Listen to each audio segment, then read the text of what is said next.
Welcome everyone. I'm Li Xiaoyan. I work for Intel, and today I will present the topic about the persistent memory as Ceph cache in OpenStack. Okay, the topic will include two parts. One is about the Ceph cache implementation. Another is about how to integrate the Ceph cache into OpenStack. We know persistent memory is a new media between DRAM and storage. Okay, like DIMM, it can provide DIMM memory access interface, and meanwhile, its data can be byte addressable. Okay, like the traditional storage, its data is persistent. So Intel has such a persistent memory product that is Intel Optane DC persistent memory. Okay, PMDK is a collection of library and tools to management and operate the persistent memory device. The basic idea is to build the PMDK based on the DAX, that means direct access features. It map the persistent memory into the RAM so that you can just operate the RAM. You can get more information about PMDK in the following link.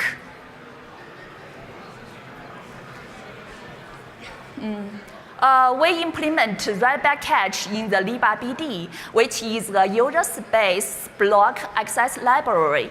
Okay, currently in libBD, it has its own RAM cache. This cache is object-based, and because it uses RAM as the cache media, so the data may be lost. And meanwhile, if the data lost in the cache, the data under RBD images may be inconsistent. That means you can't get a correct file system or correct data on the RBD images. We developed a new Writeback cache which uses the persistent memory as the cache media. It is LB based. That means it is image based. Okay, and meanwhile it is crash consistent. Okay, let's go to have a look of the detail. Okay.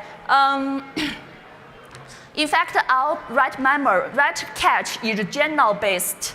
Okay, you can look at the right top chart. Okay, in every write cache file includes three parts. One is the super block.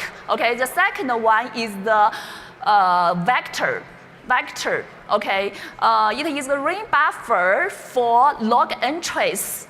Okay, every log entry is the write request. And the third part is the space for custom data.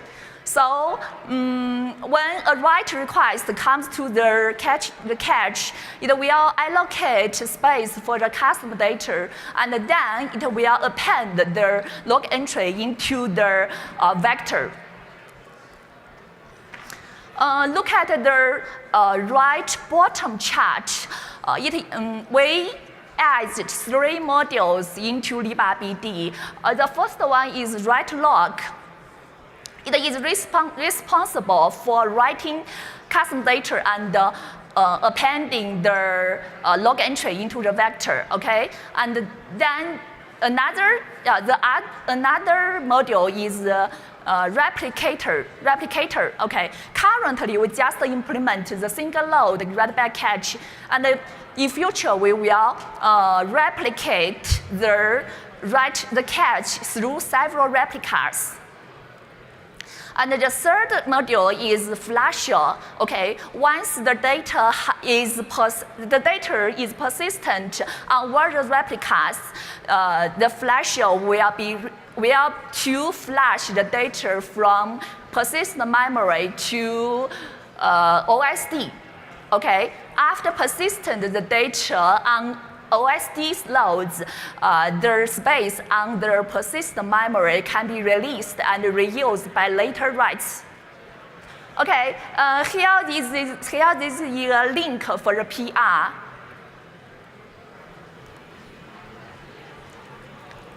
Okay, next we talk about how to integrate the future in OpenStack.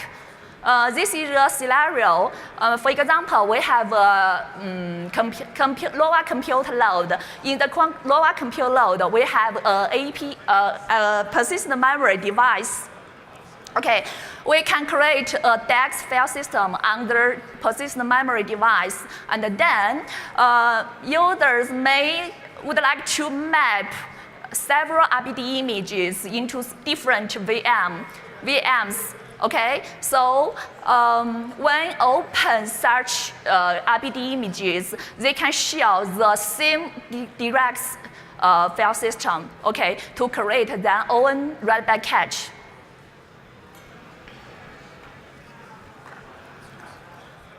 This chart describes the workflow.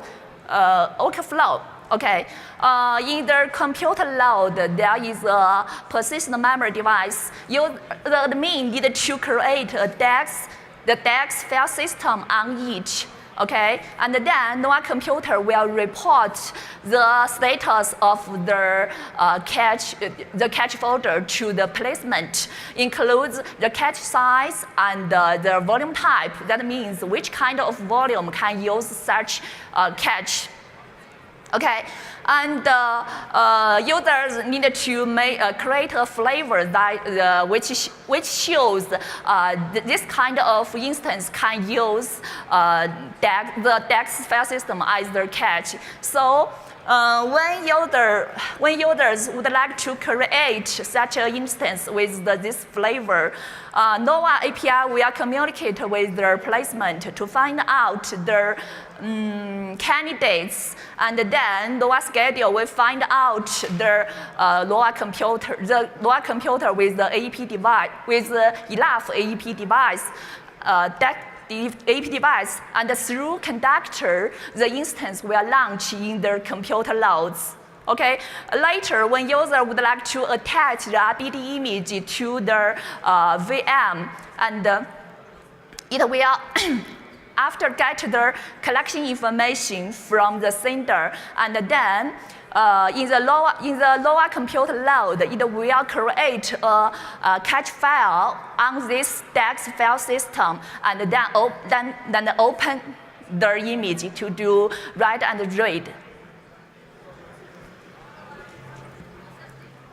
Okay, the last page is about the performance. Okay, we ever did some performance. Okay, no matter in 1 gigabyte or 1 volume or 16 volume, we compared the latency. Okay, so you can see the latency has decreased a lot.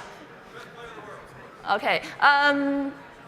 Because we just write back cache, and that means when we write data to the write back to the persistent memory, and persistent memory will flash the data to OSD side. So frankly speaking, we can't improve the LPS too much, but we can improve the latency.